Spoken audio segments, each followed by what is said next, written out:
Halo Smart Internet People, apa kabarnya Anda hari ini? Semoga dalam keadaan yang sehat semua dan semuanya dalam keadaan yang penuh berkelimpahan dari Tuhan. Kali ini saya akan kembali berbagi pengetahuan kepada Anda semua dan topik bahasan kali ini adalah apa bedanya HTML, CSS, dan JS.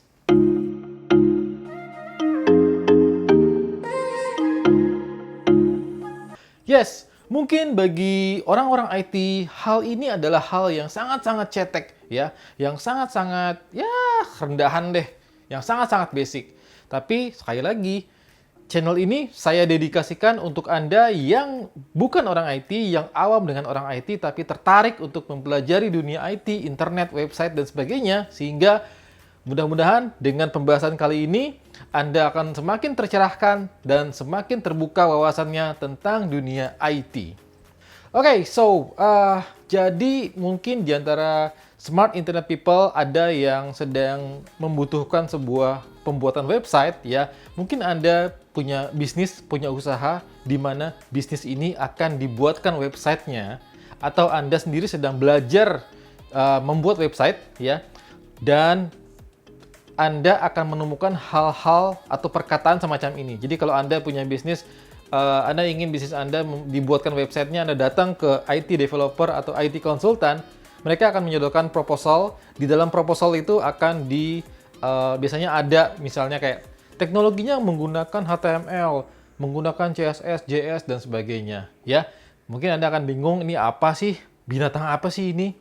Nanti di sini kita akan bahas satu persatu dan saya akan praktekkan supaya Anda tahu secara visual, oh ternyata ini loh bedanya ini. Oke, jadi jelas semua ya. Oke, yang pertama adalah HTML. Apa sih HTML itu? HTML itu adalah singkatan, ya.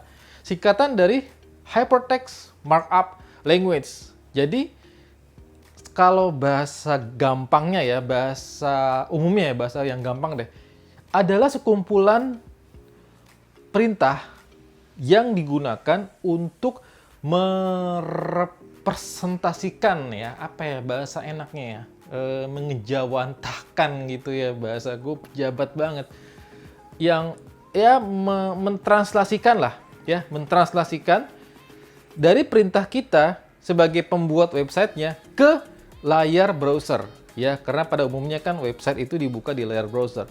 Jadi layar browser itu tahu, oh kita ini nyuruh gue apa kata browser itu. Misalnya saya pengen ada satu tulisan di mana ini huruf besar, ini huruf bold, ini huruf miring. Browser tahu, oh bagian sini tuh huruf bold, bagian sini tuh huruf miring, gitu. Jadi mereka tahu, browser itu tahu nyuruh apa. Itulah perintah-perintah yang kita gunakan untuk mentranslasikan itu ke layar browser, ya. Dan HTML ini bukan bahasa pemrograman ya. Jadi kalau ada orang yang ya mungkin ke Anda bilang, "Oh, gue bisa bahasa programming. Gue adalah programmer." Wih, keren lu. Iya. Lu bisa bahasa program apa? HTML. Oke. Again, HTML itu bukan bahasa pemrograman. HTML itu adalah struktur sekumpulan perintah, sekumpulan tag-tag perintah yang digunakan untuk mentranslasikan apa yang kita mau ke dalam browser, ya. Nah, sekarang kayak gimana sih contohnya? Kita akan contohkan, kita akan praktekkan sekarang. Kita akan praktekkan langsung. Jadi saya akan membuatkan satu simple banget ya halaman website sehingga Anda bisa punya gambaran, oh ternyata seperti ini loh HTML tuh, ya. Saya akan coba praktekkan dengan menggunakan satu tools yang sangat sederhana sekali, yaitu Notepad. Jadi kalau bikin website itu nggak usah susah-susah, kayaknya nggak usah terlalu canggih. Programnya itu Notepad aja udah bisa sebenarnya ya. Jadi kita bikin pakai Notepad, ya. Di sini saya akan praktekkan langsung, sehingga Anda nanti tahu bedanya gimana. Saya akan bikin perintah sederhana. Sebenarnya di HTML itu ada strukturnya tuh rapi ya. Jadi kayak pertama ini ada doctype kayak gitu kan. Doctype, lalu ada tag HTML pembuka, lalu ada tag HTML penutup ya. Seperti itu sebenarnya. Tapi di sini karena saya hanya mempraktekkan secara simpelnya aja, yuk kita langsung aja. Saya bikin kalimat ya. Misalnya saya sedang belajar HTML ya. Nih, saya sedang belajar HTML, oke. Saya gedein. Oke. Kita save. Kita save di lokal komputer kita. Kita bikin dulu di sininya namanya index.html. Ya, kita kasih namanya index dengan ekstensinya .html ya, karena HTML itu yang dibaca oleh si browser. Save. Oke. Udah ada, saya dulu pernah bikin. Nah, sekarang kita coba buka di browser ya. Kita buka di My Document, tadi ada. Nah, ini dia index.html-nya. Kita buka, klik 2 kali. Nah, muncul kan di sini. Saya sedang belajar HTML. Oke.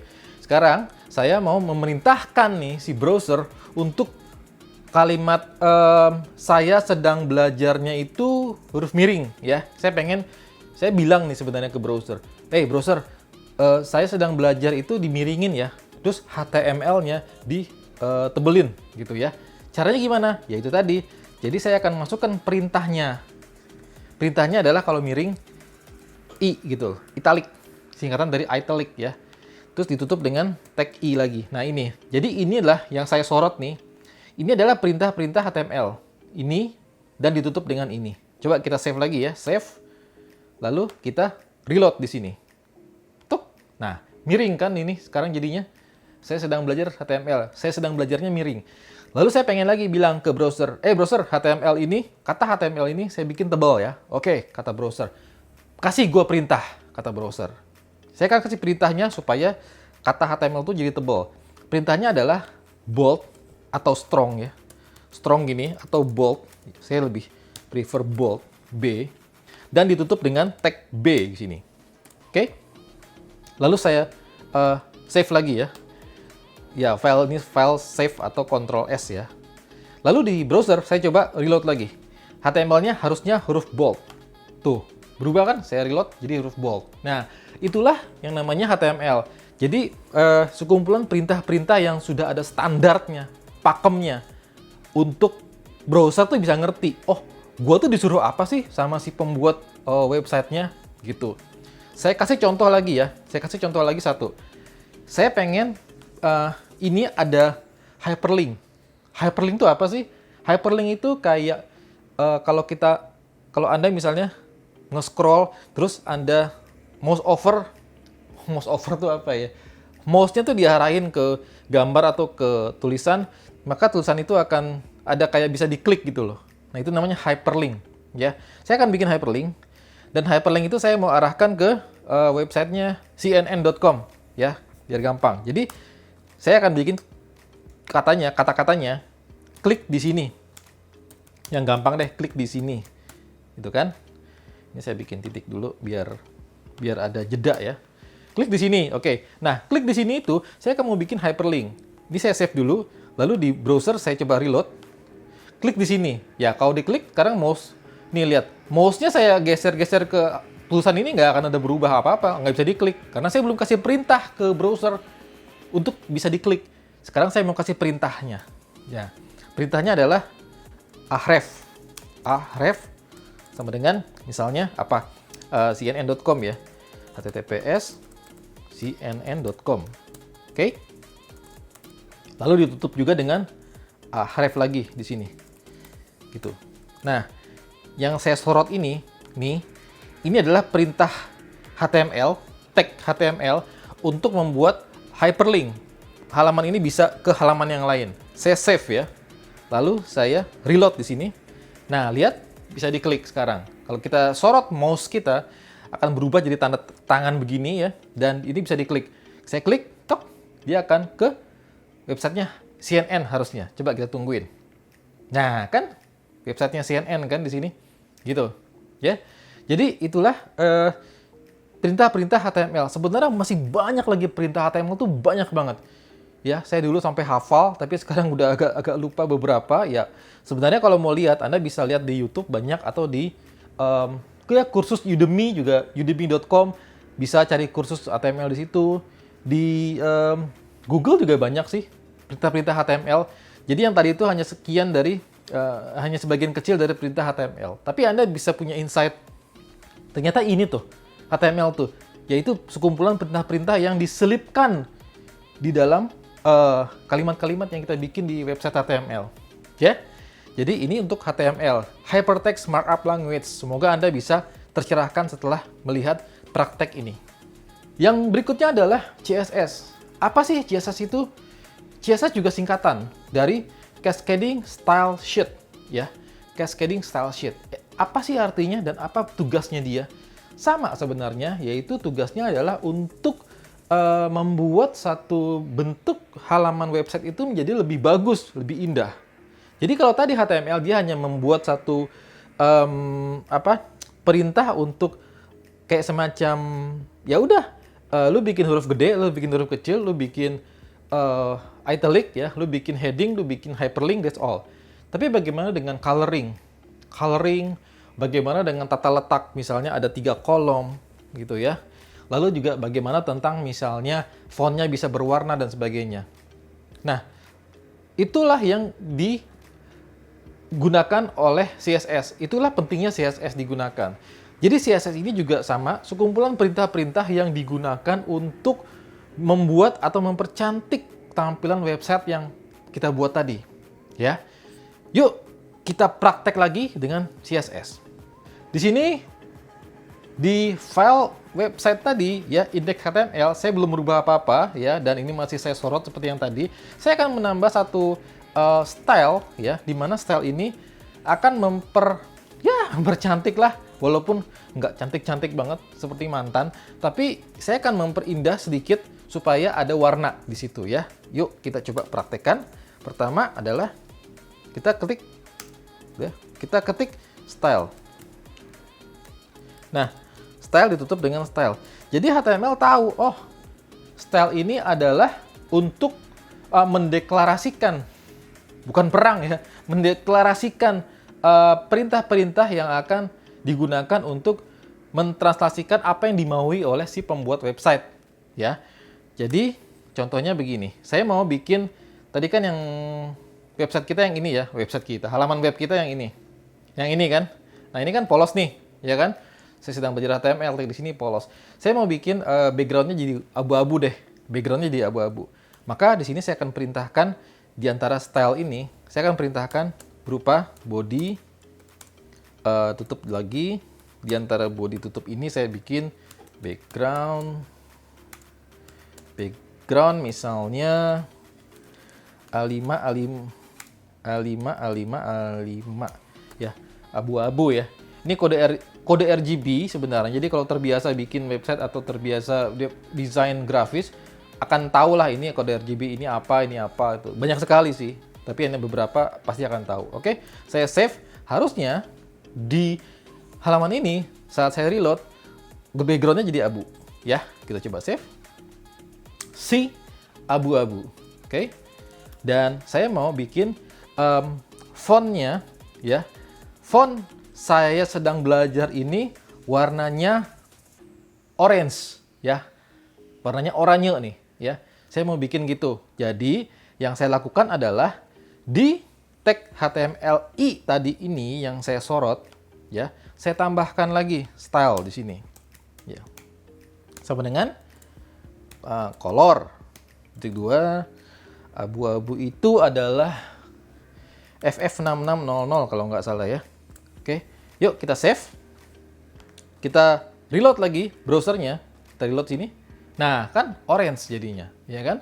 Jadi CSS itu adalah ya kayak gini nih. Kodenya color sama dengan apa untuk menandakan warna depan ya, font. Background tuh untuk menentukan warna belakang. Seperti itu ya. Body untuk menentukan bahwa section yang akan dirubah adalah section seluruh body ya, seperti itu. Nah, hal-hal inilah jadi untuk mempercantik tampilan website. Jadi kalau misalnya kita kembali ke case study kita yaitu cnn.com ya. Nah, cnn.com itu lihat kita banyak sekali ini ada CSS. Contohnya ini tulisan yang ini warnanya merah ya, yang ini warnanya hitam. Tapi kalau mouse kita diarahkan jadi berubah jadi merah. Terus ini ada Tuh lihat, jadi 3 kolom ya. 3 kolom ini, ya ini adalah CSS semua. Yang ngatur tuh CSS semua, ya. Jadi CSS itu untuk mempercantik tampilan kita, ya. Sampai ke bawah tuh, ini ada kayak feature section nih, saya sorot nih, feature section. Terus ada garis, itu juga semua kerjaannya CSS lah. CSS itu mempercantik tampilan website kita, ya. Seperti itu. Yang berikutnya adalah JS. Apa sih JS itu? JavaScript. Singkatan dari JavaScript. Nah, kalau ini benar adalah bahasa pemrograman. Karena apa? Karena dengan JavaScript kita bisa membuat sebuah conditional formatting seperti misalnya if, else, if, then, else. Contoh misalnya kalau if makanan sama dengan garam, then rasa sama dengan asin. Else, if makanan sama dengan gula, then rasa sama dengan manis gitu. Jadi ada kondisinya, if ini, then ini. Jika ini, maka ini. Jika ini, maka ini. Nah, itu adalah itu adalah dikategorikan bahasa pemrograman. So, JS adalah bahasa pemrograman karena dia bisa melakukan hal tersebut. Nah, fungsinya apa di pembuatan website ini? Fungsinya adalah untuk membuat satu conditional tertentu atau untuk membuat satu website lebih interaktif, ya. Lebih interaktif, lebih berguna ya, dalam artian berguna tuh bisa membuat atau memudahkan segala bentuk notifikasi, informasi, navigasi antar halaman website itu digunakan JS, JavaScript. Yuk kita contohin simple JavaScript sehingga Anda bisa punya insight, apa itu JavaScript. Seperti biasa kita kembali ke halaman website yang kita bangun. Sekarang saya akan tambahkan JavaScript untuk menampilkan simple banget pop-up tampilan kita. Jadi kalau diklik, bukan lari ke website CNN kayak tadi, tapi menampilkan pop-up di browser ya. Yuk kita contohkan. Kalau salah-salah, sorry karena ini saya live langsung dan saya agak-agak lupa tentang JavaScript. Tapi kita coba aja, ya kita coba aja. Saya akan bikin section lagi baru di sini script. Jadi kalau JavaScript itu sectionnya ada lagi dibuat namanya script dan ditutup dengan slash script di sini ya. Kalau CSS kan style ditutup dengan slash style, sama dengan di sini atau enggak dibikin langsung di tag HTML-nya bisa. Kalau script di sini ditutup dengan slash script di sini. Oke, saya akan bikin satu function ya. Apa itu function? Function itu fungsi. Function itu fungsi untuk memfungsikan satu keadaan tertentu ya. Di sini saya akan memfungsikan satu keadaan di mana kalau diklik tuh muncul pop-up ya. Function apa ya? Misalnya pop-up deh. Pop-up. Oke, kita bikin gini. Lalu di dalamnya ada namanya alert. Misalnya, hai, saya adalah pop-up nih, pakai C ya. Oke, jadi kalau diklik nantinya ya, yang tadinya lari ke CNN, sekarang kalau diklik nih harusnya muncul ini nih, tulisan ini nih yang saya sorot nih. Hai, saya adalah pop-up niche gitu ya. Oke, di sini di link tadi ini saya ganti supaya fungsi JavaScript-nya bisa dieksekusi ya. Saya ganti, saya bikin on click di sini. On click sama dengan apa namanya fungsinya? Pop-up. Pop-up. Oke. Ya, kita klik di sini. Kita save ya. Kita kembali ke halaman. Ini kita reload ya. Nah, sekarang kalau saya klik di sini harusnya akan membuka satu pop-up Windows, satu pop-up di browser saya. Jadi nggak lari ke CNN lagi. Ya, kita coba, mudah-mudahan berhasil. Pik. Nah, kan berhasil. Di sini saya adalah pop-up nih, ya kan, sesuai dengan apa yang tadi saya tulis di sini. Ya kan? Nah, itulah fungsi-fungsi JavaScript. Mau lihat lagi fungsi JavaScript yang lain? Kita lihat lagi, balik ke CNN ya. Kita lihat lagi fungsi-fungsi JavaScript. Misalnya kalau di sini coba saya cari ya, di sini itu nih. Nah, ini kan suka ada kan di website tuh, Anda suka lihat menu yang kalau diklik tuh ada menu lagi di bawahnya gitu kan, muncul kayak gini nih. Nah, ini adalah tugasnya JavaScript ya. Terus ini nih, ini kayaknya dia akan ada menu lagi deh. Oh, dia begini. Nah, yang tadi kan kontennya hilang ya. Kalau kita klik lagi, tek, kontennya ada lagi. Nah, itu juga tugas JavaScript tuh untuk membuat seperti itu, ya. Jadi JavaScript tuh membuat lebih interaktif, membuat lebih fungsional aja websitenya, gitu, ya. Seperti itulah untuk tugasnya JavaScript. So, itu tadi fungsinya HTML, CSS, dan JavaScript. Anda mudah-mudahan sekarang udah tahu 3 fungsi itu seperti apa, dan Anda sekarang punya insight yang lebih luas lagi tentang fungsi-fungsi itu. Jadi Anda semakin tahu, oh ternyata website itu ada HTML, ada CSS, JS, fungsinya HTML apa, fungsi JS apa, fungsi CSS apa. Semoga video ini bermanfaat untuk Anda dan menambah wawasan Anda tentang dunia IT, website, internet, dan sebagainya. Sampai ketemu lagi di video berikutnya.